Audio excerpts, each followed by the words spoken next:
So yung mga guys, papagpalang araw sa lahat. Ngayon magpapalit ulit tayo ng gulong mga guys. Pero ang bibiling ko ngayon, budget meal na gulong.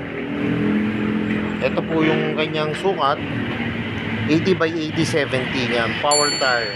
Ano po to Philippine made po to. Pero sabi naman po nila, matibay naman po to, saka makapit mga guys. Kasi lagi po ako napaplatan. Dahil ang ginagamit ko lang pong gulong ay ano po, ang sukat naman po nitong gulong ko kasi ano, yan, 60 by 80. Lagi po napaplatan yung likod ko yung mga guys yan.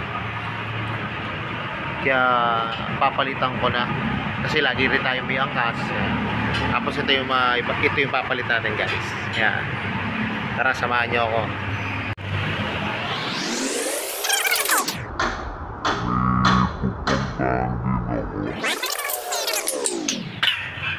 Tapos mga guys, itong harap ng gulong, papalitan ko na rin po. Yung nasa likod ko, yun ang ililipat ko kasi may mga ano na rin to. May mga biyak na rin siya.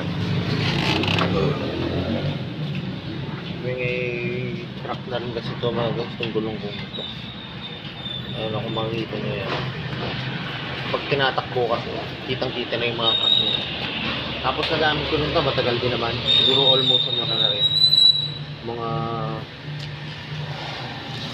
7 months ko na rin nagamit. Ayun, yung mga biyak na rin sa harap.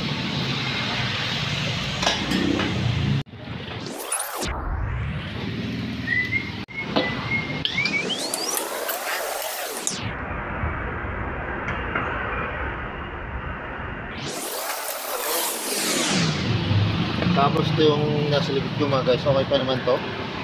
Ayan, talagang lagi lang ako napa-flat pagka maliit yung pangilikod. Ito na yung lilipat ko sa harap. Bali mababaw pa rin yung ano, manipis pa rin yung harap natin, 60 by 80. Yung kasing harap ko ano, papalitin.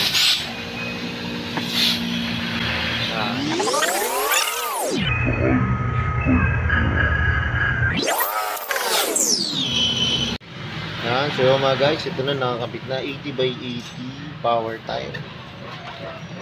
Bali yung presyo nito 600. Tapos 100 yung interior. Yung labor 100 din.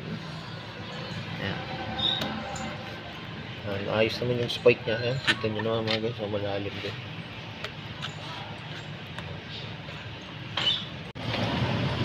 So yung mga guys, ito yung harap natin. Ito na yung ano, pinapalitan ko na yan kasi biyak na siya. Yan o, kita nyo mga guys, may biyak na. Delikado rin kasi ito. Lalo nyo pag nalulubak tayo, baka lalo matuluyan ito. Mas mahirap pa. Nag-wiggle pa tayo. Yan, pinalitan na natin.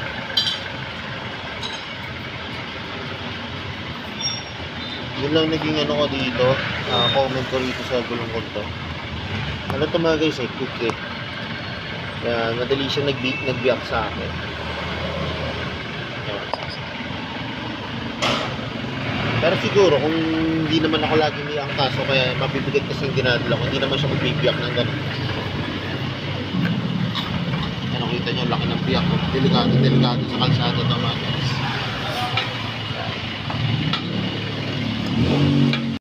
Mga guys, nandito pala ako sa May Nails Vulcanizing and Motorcycle Services. Dito po ako lagi papapalit ng gulong. Yan, pagka naka-flat. Yan. Tara. So mga guys, ito yung binili ko yung budget meal na gulong.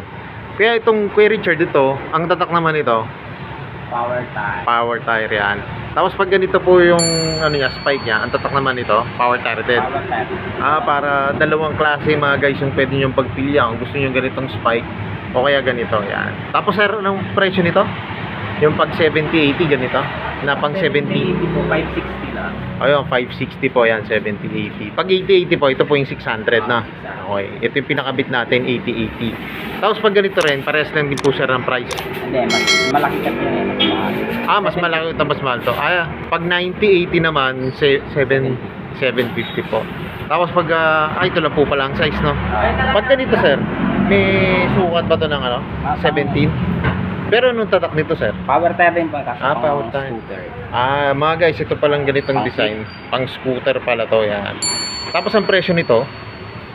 Yung 90 by 90, nasa 750 rin. Ah, okay, yun. Around 750 rin po pala. Tapos ito sir, itong ganitong spike naman, power tire din to. Sapphire. Ah, ito naman mga guys, ito pala Sapphire to. Pero pang scooter to, magkakano to sir? 550. Ayun, 550. Kaya yung mga naghahanap ng budget meal na gulong, yan, pwede kayo makabili ng ganito. Tapos pag ganito, 6090 na, ano to? Sapphire. Ay, power tire. Oo. 480 lang po. 480 yan. Yan yung ano.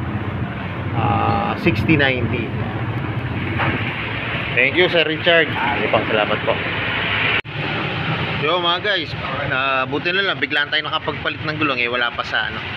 Kumbaga wala pa yung sa budget. Kaya wala pang pera, kaya ito muna binili ko mga guys.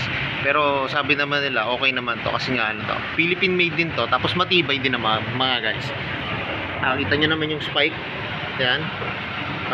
Para sa akin, tingin ko kasi dito lang naman ako, hindi naman ako masyadong naglo-long drive o nagmamalayo. Ito pwede na sa akin to. Yan. Pero malalaman natin, titignan natin pag itinakbo na natin ngayon.